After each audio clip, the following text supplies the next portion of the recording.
ትልቅ ባህር ዛፍ አለ ከአውስትራሊያ ፍሬውን አመጣው የተከሉ መጀመሪያ ነው አልተቆረጠም እንደነበረ ነው መጀመሪያ ራሱ አጼ ምኒልክ ያመጡት አዎ ራሱ አለ እስካሁን አለ ያው እዛ ጋር ነው አውስትራሊያ መጣ አዎ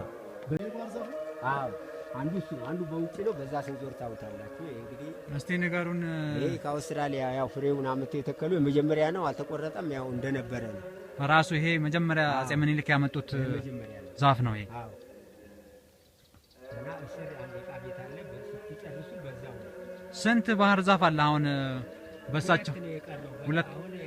ኤልያስ አጠገብ 5 እንጨቶች ቆርጠዋቸዋል ይሄን አሃ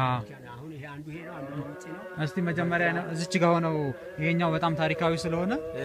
ትንሽ ስለዚህኛው እና ስለዚህ ያው እንግዲህ አዘሩና አጼ ምኒልክ ናቸው ያመጡት ይሄንን አጼ ምኒልክ ያመጡት ነው አዎ እሺ እና ያው የመጀመሪያ ባህር ዛፍ ነው አልተቆረጠም እንደነበረ ነው አሃ ከዚህ በፊት የነበሩ ሌሎችስ ሌሎች 5 እንጨቶች ላይ ኤልያስ አጠገብ ቆርጠዋቸዋል ተቆረጡ መንግስት የህዝቡን ባህር ዛፍ ወረሰ ለነጋዴ ሲሸጥ ነጋዴ ዝም ብሎ አንድ ላይ ቆረጣቸው ካህናቱም ቅርስ አጠፋችሁብን ብሎ ከሰሰ አዎ